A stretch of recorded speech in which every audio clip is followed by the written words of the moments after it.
quoi prévu le président de la République pour ses 45 ans? Ce mercredi 21 décembre, Emmanuel Macron célèbre son anniversaire. Un événement qui rappelle celui d'il y a 5 ans, lorsqu'il avait choisi de poser ses valises au domaine de Chambord, dans le Loir-et-Cher, pour un week-end en grande pompe.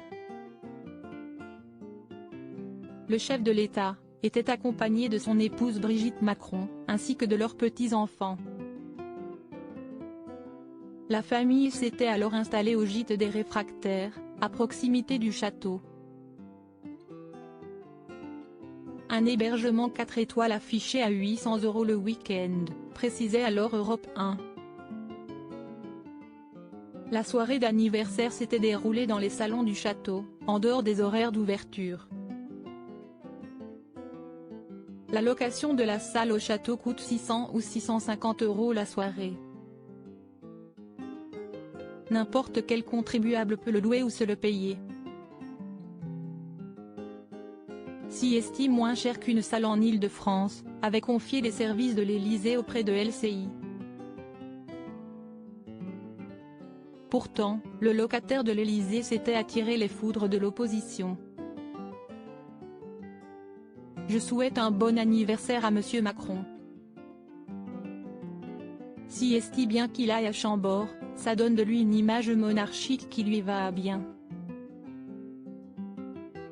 Je lui conseille d'aller voir quelque chose à Chambord, il y a là-bas un escalier à double révolution.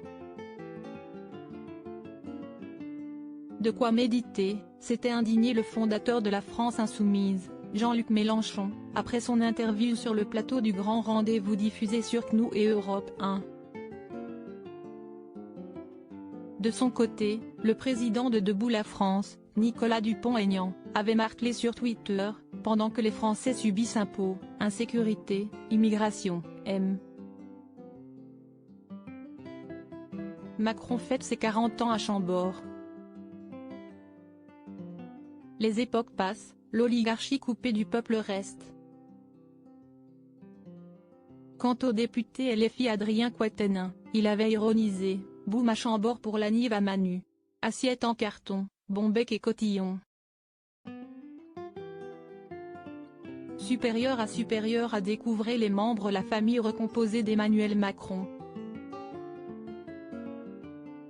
Un week-end payé sur les deniers personnels du couple. Face à cette polémique, l'Élysée n'avait pas manqué de réagir, assurant que ce déplacement avait été payé sur les deniers personnels du couple. Puis, auprès de RTL et de l'AFP, Emmanuel Macron s'était défendu en personne.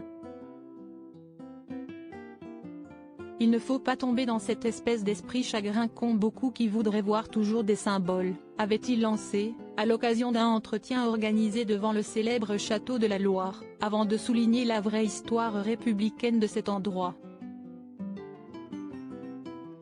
Si est une histoire de nature, où on réconcilie l'attachement à la nature et à la biodiversité et la tradition de la chasse, avait-il soutenu. Et de poursuivre, moi, les polémiques, ce n'est pas la première, elles ne m'intéressent pas beaucoup. À quelques jours du réveillon de Noël, il avait également déclaré « J'aurais pu décider de passer mon Noël en famille à l'Élysée et j'aurais pu faire comme beaucoup de mes prédécesseurs, profiter des lieux de la République. » Et de préciser, il y a plus d'1 million de visiteurs par an au château de Chambord, note de la rédaction, et je ne suis pas sûr que ce soit 1 million de privilégiés. L'année suivante, il avait fêté son anniversaire dans la plus grande discrétion. Article écrit avec la collaboration de 6 médias. Crédit photo, Stéphane Le Mouton.